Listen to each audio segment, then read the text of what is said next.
Masuknya Jokowi dalam nominasi tokoh terkorup di dunia menuai polemik di dalam negeri.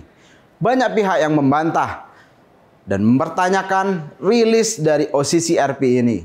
Sebagian lagi mendorong penegak hukum untuk membuktikan tudingan dari OCCRP terhadap Jokowi.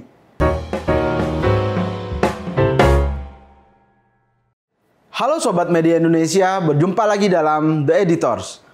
Organized Crime and Corruption Reporting Project (OCCRP) memasukkan nama Presiden ke-7 Republik Indonesia Joko Widodo dalam nominasi tokoh terkorup. Nama Jokowi sejajar dengan diktator dan mantan Presiden Suriah Bashar al-Assad dan Presiden Kenya William Ruto. Masuknya Jokowi dalam nominasi tokoh terkorup di dunia menuai polemik di dalam negeri. Banyak pihak yang membantah dan mempertanyakan rilis dari OCCRP ini. Sebagian lagi mendorong penegak hukum untuk membuktikan tudingan dari OCCRP terhadap Jokowi. Menurut OCCRP, alasan Joko Widodo bersama sejumlah nama pemimpin negara lainnya yang terpilih sebagai finalis tokoh terkorup adalah berasal dari nominasi publik yang mendapatkan dukungan terbanyak secara global. OCCRP memasukkan Jokowi dalam nominasi sebagai pemimpin terkorup 2024 lantaran berdasarkan saran dari publik secara daring. OCCRP membuat semacam kuesioner untuk menyaring nama-nama tokoh yang dikirimkan oleh publik di seluruh dunia. Organisasi jurnalisme investigasi ini menerima lebih dari 55.000 jawaban perihal tokoh-tokoh terkorup yang layak masuk sebagai nominasi. Mereka menjelaskan bahwa tidak memiliki kendali atas siapa yang dinominasikan karena saran dan masukan datang dari orang-orang di seluruh dunia.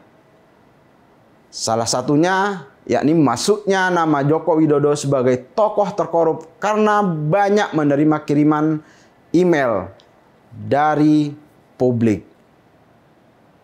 Meski tidak didukung oleh bukti yang cukup dan memadai, tapi ada persepsi kuat di masyarakat tentang adanya korupsi di era pemerintahan Joko Widodo.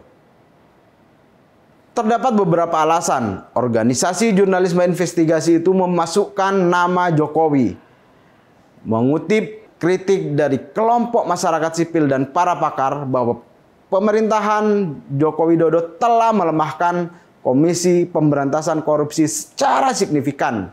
Selain isu pelemahan KPK, Jokowi juga disebut mendapat kritikan yang diduga merusak institusi pemilu dan peradilan di Indonesia. OCCRP menegaskan bahwa keputusan akhir untuk penghargaan tokoh terkorup tahun 2024 ini dibuat oleh para juri.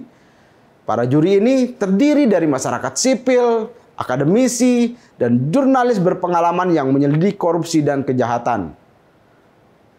Pada tahun 2024, penghargaan tokoh terkorup diberikan kepada mantan Presiden Suriah Bashar al-Assad.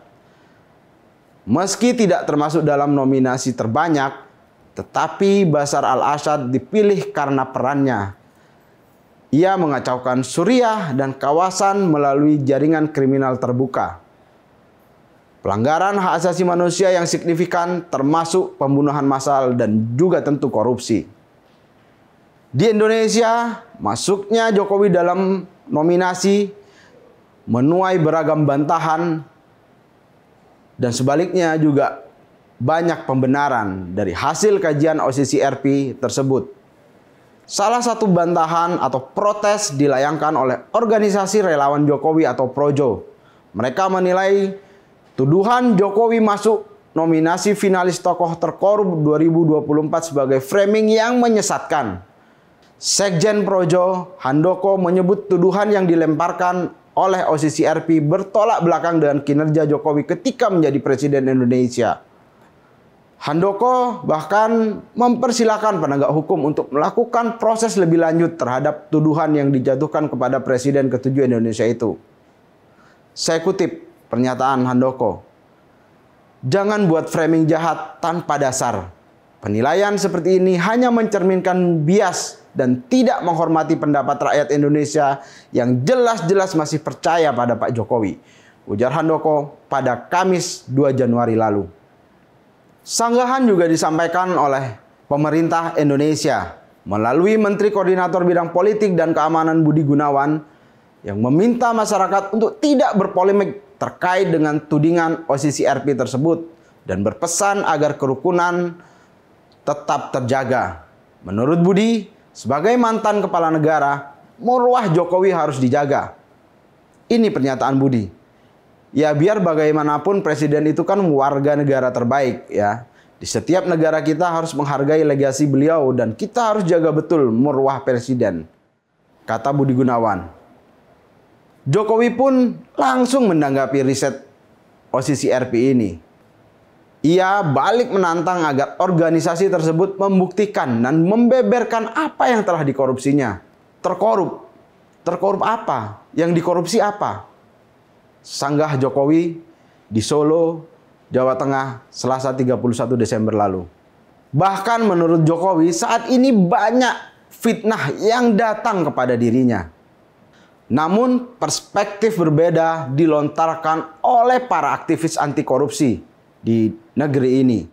Publikasi yang dikeluarkan oleh OCCRP menjadi pengokoh dugaan-dugaan penyalahgunaan kekuasaan yang selama ini melekat pada Jokowi. Salah satunya dilontarkan oleh Direktur Eksekutif Lingkar Madani, Ray Rangkuti. Ia menilai bahwa temuan organisasi asal Belanda itu dengan tegas menyeratkan banyaknya warga Indonesia dan dunia yang telah memberikan perhatian atas rekam jejak Jokowi dan keluarganya sebagai bentuk penyalahgunaan wewenang yang berpotensi pada tindak pidana korupsi. Suara senada juga diungkapkan oleh Ketua YLBHI Muhammad Isnur. Menurut Isnur, faktor yang membuat Jokowi masuk nominasi itu dikarenakan pertama, mantan orang nomor 1 di negeri ini telah membuat lembaga anti rasuah KPK melemah. Sekarang indeks persepsi korupsi Indonesia mengalami stagnasi, bahkan tren penurunan jika dibandingkan dengan negara-negara berkembang, kata Isnur dalam keterangannya Sabtu 4 Januari kemarin. Lalu Isnur juga menyoroti tindakan Jokowi yang mengkerdilkan sistem meritokrasi. Ditegaskan oleh Isnur, Jokowi selama menjabat kerap mengangkat kelompok orang yang berada di barisan pendukungnya di Pilpres untuk mengisi jabatan strategis di pemerintahan. Bahkan, lanjut Isnur, nepotisme kekuasaan yang terlihat jelas di akhir masa jabatan Jokowi tidak luput dari sorotan.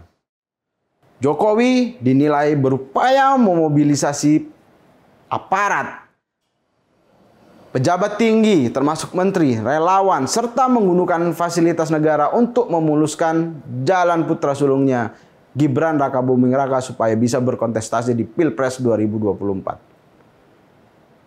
Meskipun publikasi OCCRP bukanlah bukti hukum sebuah tindak pidana korupsi, namun yang pasti bahwa dunia memperhatikan situasi politik dan hukum di Indonesia selama era Jokowi. Artinya jelas ada suatu persepsi yang kuat tentang korupsi, tentang penyalahgunaan kekuasaan di sini. Publikasi OCCRP ini seharusnya menjadi sebuah peringatan bagi mereka yang dinominasikan bahwa di dalam dan di luar negeri mengetahui dan memantau mereka. Tidak hanya bagi Jokowi atau pejabat-pejabat yang sudah lengser. Bagi para pemangku kekuasaan saat ini, kinerja dan kebijakan mereka dipantau. Bukan hanya rakyat, tapi juga komunitas internasional.